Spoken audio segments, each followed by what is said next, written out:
After having the weekend off, the Lakers are back at it, set up for a Monday night matchup with the Wizards. Anthony Davis back in L.A., but remains sidelined as the season winds down. No Luka tonight for the Lakers, so they will lean on Austin Reeves. They are averaging 30 with Luka out of the lineup this season. As for LeBron James, he continues to get it done.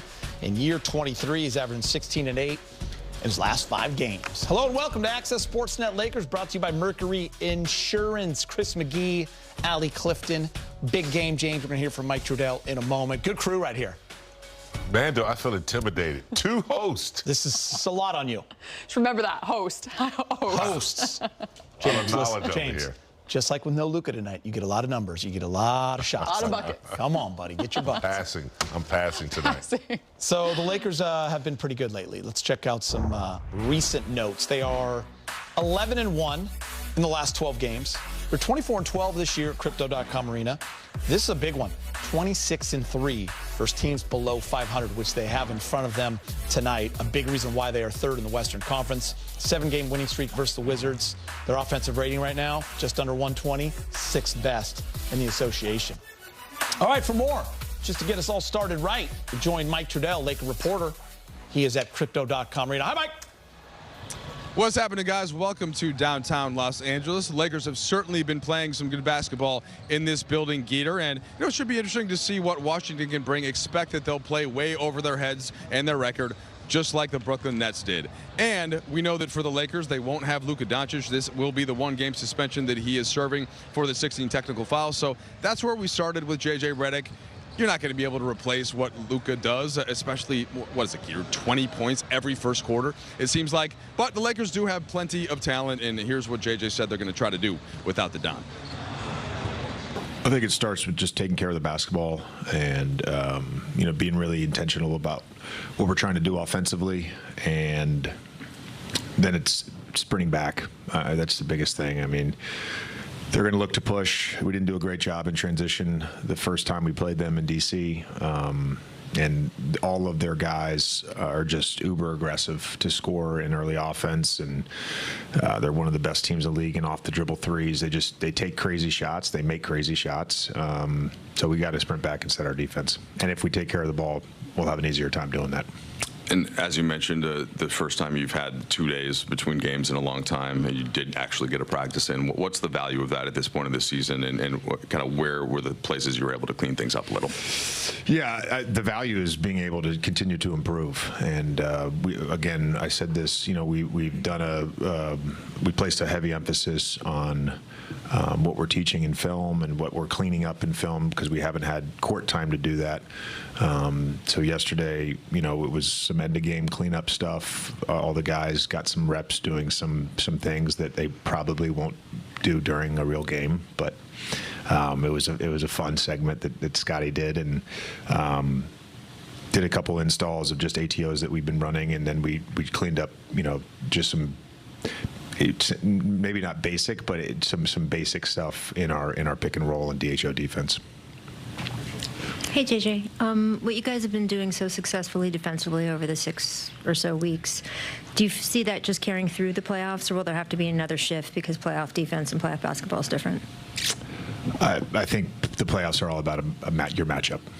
Yeah, and certainly the physicality ramps up, but it's the one thing that we've gotten consistently better at throughout the season, and we all know what playoff basketball means in terms of the intensity of every possession, and that's what we've, from day one of training camp wanted to build towards, and I feel like we're building towards that. All right, so some really good points there from J.J. Redick. You think about it, Keeter. Just this team, expectation-wise, could be, and forget everything on the outside, but just what J.J. Redick thought his team could be. They're starting to get pretty close to that with some consistently good basketball, and he's hoping that they continue tonight against Washington, and then, of course, tomorrow night against Cleveland as well. All right, a 2-game set here, Mike, back-to-back. Appreciate your efforts there, bud. Here's the Lakers' current injury report.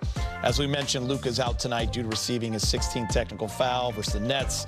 Means he's automatically suspended for a game without pay. Marcus Smart will miss his 4th straight game with an ankle contusion. On the Wizards side is Trae Young, who was traded over from Atlanta, and, of course, Anthony Davis. So they're without Luka, guys. It's a tough way to miss a game. Maybe it's better now than later. I'm going to show you the schedule in the next block, but Lakers are 6-6 without Luka. And what's the key tonight, big game, when you're missing a guy that puts up 40 a night and is your best overall player? Well, just stay focused. You know, if he's going to miss a game, this is a game you would want him to miss against the Washington Wizards. I mean, that's saying, including the starters. I'm not saying disrespect the game, but this is a great opportunity for the Lakers to get some time on the court together. But I expect them to come out and dominate and know that they are better than this team. So don't mess around and make it close and give them an opportunity to, be in the game. We could probably all just sit here, too, and marvel at the fact, respectfully, that he was able to ride the 15 techs as long as he did. Through some big games. Through some big games, because he was able to obviously go on a heater himself, and in return, the team benefited from that as a result. But I also think, too, bigger picture, you can look at this handful of games over the next 2 weeks and think of it from a standpoint of building those championship habits. You know, it's bigger than the opponent that's out there any given night, and I think they have a unique opportunity to take advantage, certainly starting tonight against the Wizards. Listen, the Lakers fought fatigue the last 2 games. They were on that long road trip, 6 games in 9 nights in Indiana. You had the big lead. JJ had to go back to the starters to finish that game. Guys are playing big minutes. And then the Nets game was a lot closer than everyone thought. The Nets came out and played great. Again, Lakers had to go full throttle all the way until the end of that game. And here you now have a Wizards team who is near the bottom of the standings. They're the worst team in net rating at 11 this season. As you look at the worst teams right there, the Sacramento Kings, the Brooklyn Nets, the Indiana Pacers, and the Utah Jazz. Big game.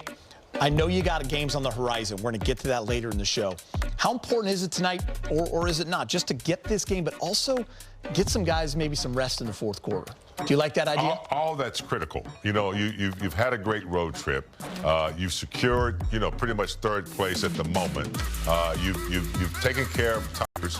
So you've done everything. Why mess that up?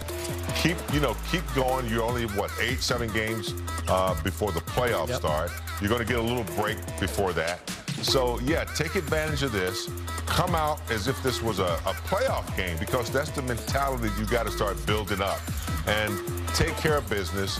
Work on your game. I'm sure the coaching staff have given them all their deficiencies and things that they need to get better at. So use this real-time game situations to go out and, put your foot on the throttle, take care of this, and, yeah, give LeBron, Austin some time to rest if you can in the fourth quarter. I think it's probably why you heard and saw that the Lakers practiced at 10 a.m. on a Sunday yesterday.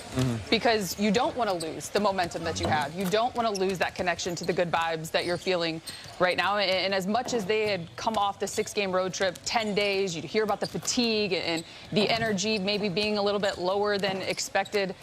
There was an intentionality to getting in the gym, on the practice floor, honing in on some things, resetting a little bit to set you up and keep that momentum going tonight, to find you having some opportunity to rest at the end of the game. Did you see they swapped some jerseys yesterday? All of them, right? In practice? That's like me coming out with the turtleneck maybe after the first part of the show. We'll see what it looks like. I'll take it off and give it to you. That would be amazing. We should do that at halftime. Lakers and Wizards tip things off at 7 right here on Spectrum Sportsnet. LeBron getting warmed up for tonight's game. The Lakers playing their best ball of the season this year. They are 13-2 and hold down the 3rd spot in the Western Conference with 8 games to play. Plus, Austin Reeves logging heavy minutes, but what it's doing to his 3-point shot. He's coming off a fresh 26 points versus the Nets. We'll talk AR later in the show.